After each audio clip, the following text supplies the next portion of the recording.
are these. On September 2nd, U.S. forces conducted a strike on a vessel in the Caribbean. From his own public statements, we know that Secretary Hegseth authorized and oversaw the strike. According to press reports, the initial strike left survivors in the water clinging to the wreckage.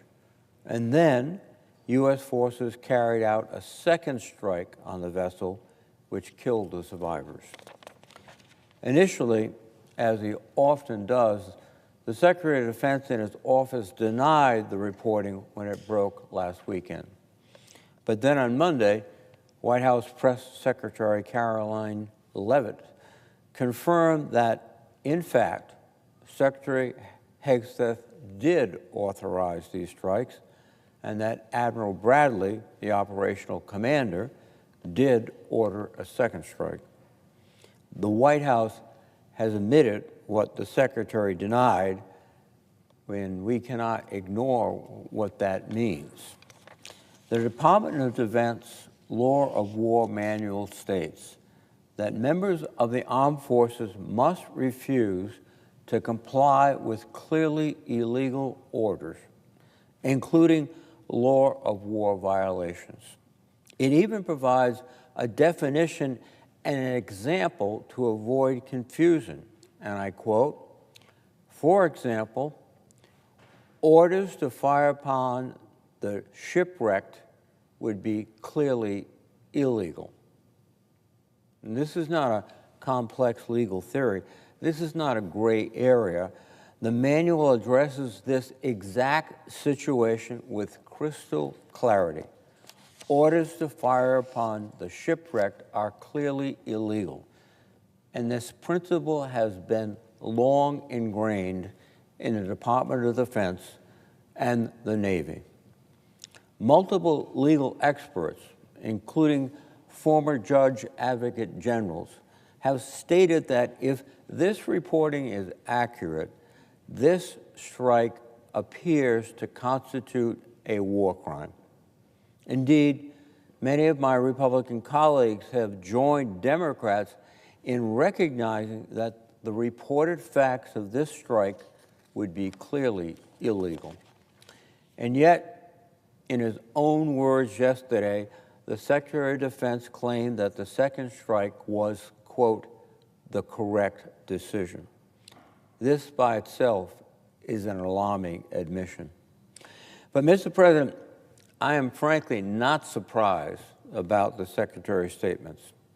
For years, he has expressed contempt for the law of armed conflict and has championed service members convicted of war crimes. During the first Trump administration, he lobbied for the pardoning of several military personnel who were turned in by their own teammates for war crimes, as well as military contractors convicted of killing 14 Iraqi civilians. He has also called for reinstating waterboarding and other forms of torture. And in his book, The War on Warriors, he wrote, quote, "Should we follow the Geneva Convention? If our warriors are forced to follow rules arbitrarily and asked to sacrifice more lives so that international tribunals feel better about themselves, aren't we just better off in winning our wars according to our own rules?" Since then, Secretary Hegseth has acted exactly how we might expect. In October, at Quantico, he told hundreds of generals and admirals, quote, "Don't fight with stupid rules of engagement. We untie the hands of our warfighters to intimidate, demoralize, hunt, and kill the enemies of our country. No more politically correct and overbearing rules of engagement.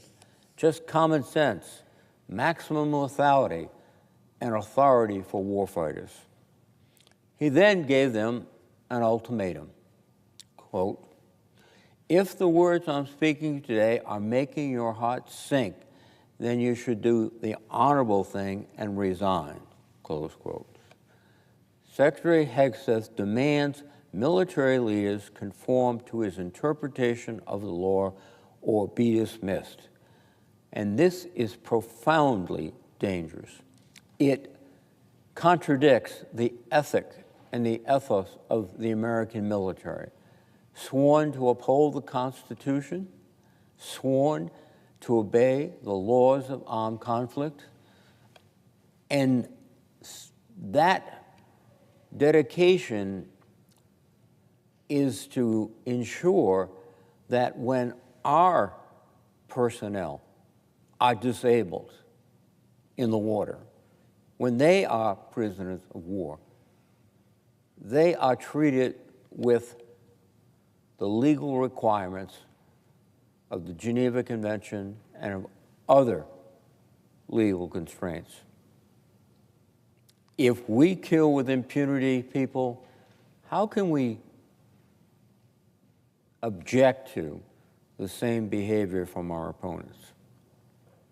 Now, when he first came into the Department of Defense, he dismissed the Judge Advocate Generals of each service, the TJAGs. These are officers with more than 30 years of apolitical service providing legal oversight on military justice, operational law, and adherence to the law of armed conflict. Without these decades of military experience, the services seem to be losing their way and not supporting the men and women in uniform as these men and women deserve. When this latest story came to light, the Secretary immediately began pointing the fingers at others. He and the White House have repeatedly attempted to place responsibility for the September 2nd strike squarely on Admiral Bradley's shoulders. And Mr. President, I served in the Army on active duty for 12 years. And one of the first and most important lessons I learned is that a military leader can delegate authority, but you can never delegate responsibility. You give the orders. You own the results. Every officer knows this.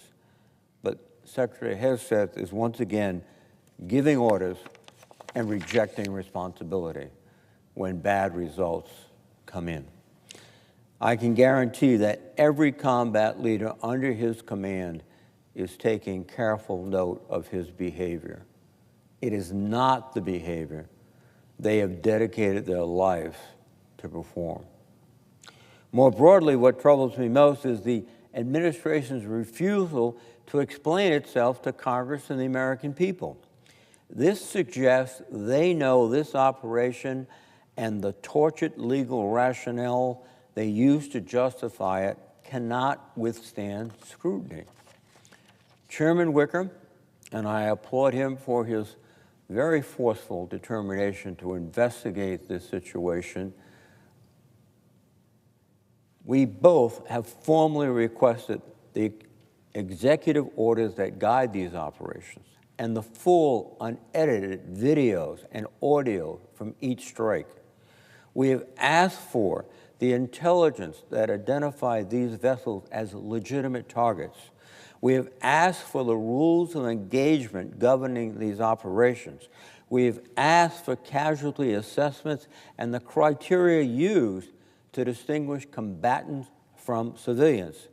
And my Democratic colleagues and I have asked that the legal documents justifying these operations be declassified and shared with the public.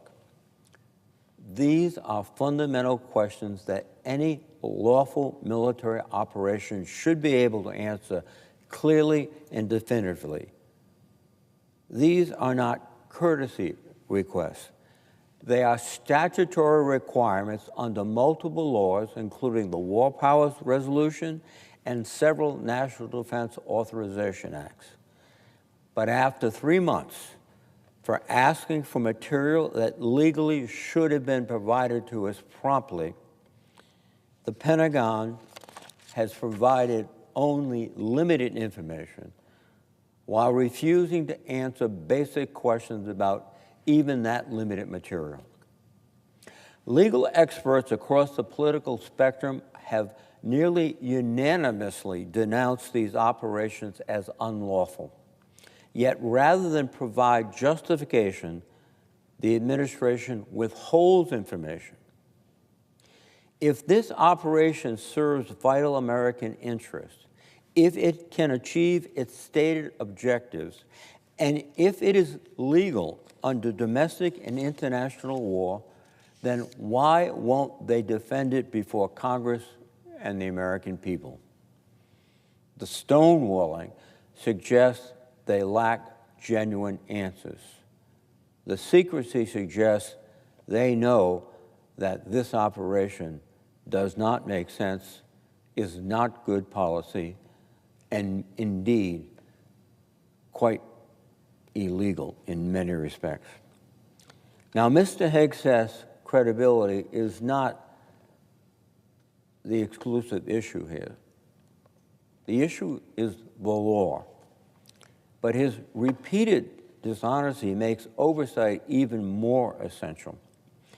Mr. President, I am calling for immediate action. First, the Department of Defense must initiate an investigation into the September 2nd incident. This is standard military practice for accountability and establishing lessons learned. The investigation must include a thorough review of the orders and the chain of command decisions. This is how we ensure procedures were followed and prevent future violations. Second, the Pentagon must declassify and publish the full unedited video of the September 2nd strike. If they follow the laws of war, it will be clear for all of us to see. If they have nothing to hide, transparency would be welcomed and obvious. The American people deserve to see what is being done in their name.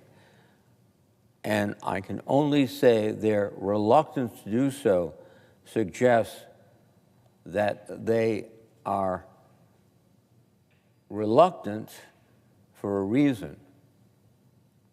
These films could be highly incriminating. The American people deserve to see them. Third, the White House must declassify the Department of Justice Office of Legal Counsel opinion underpinning their legal argument for the operation. There is no reason for this document to remain hidden. The American people deserve to know why this administration believes it has license to kill in their name and what parameters govern that authority. If the legal reasoning is sound, it should withstand public scrutiny. If it cannot, then these operations should not continue. And now, these are not unreasonable demands. They are basic requirements for democratic accountability and the rule of law. I have spoken with General Crane, and I will speak with Admiral Bradley later this week. It is imperative that the military personnel involved be truthful and forthright. The truth will come out. Maybe not this week or next week, but it will come out. It always does. The problem, regrettably, is that I do not believe Mr. Hegseth. He has lied repeatedly about this operation and others, claiming news stories are false only to be contradicted by the White House or other sources. His argument boils down to take him at his word, trust him, but frankly, I cannot. Not when the law is this clear, not when the stakes are this high. Shamelessly violating the laws of armed conflict puts our own servicemen and women at risk of receiving the same treatment in the future by our adversaries. My colleagues and I are actively gathering more information about the September 2nd strike. If the reported details are true, They represent a grave breach of the laws of war. There must be bipartisan oversight, actions taken, committed to facts, truth, and the law above all else. Chairman Wicker and I have given the department more than enough time to respond in good faith to reasonable questions. Secretary Hegseth has refused.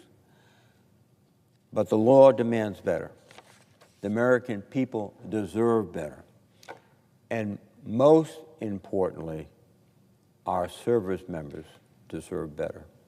Thank you for watching Crossline Politics. Before we get into this critical issue, make sure you like, subscribe, and turn on notifications so you never miss the truth behind the biggest political stories shaping our nation. What we just heard from Senator Jack Reed is nothing short of alarming. He lays out, step by step, a disturbing account of a September 2nd military strike in the Caribbean that may have violated the laws of war. According to reports, survivors from an initial strike were left in the water clinging to wreckage before a second strike was ordered that killed them. Secretary Hegseth denied involvement at first, only for the White House to later confirm that he did authorize the operation and that Admiral Bradley ordered the second attack. Senator Reed makes one point absolutely clear. The Department of Defense's own Law of War manual explicitly states that firing on shipwrecked survivors is a clearly illegal order.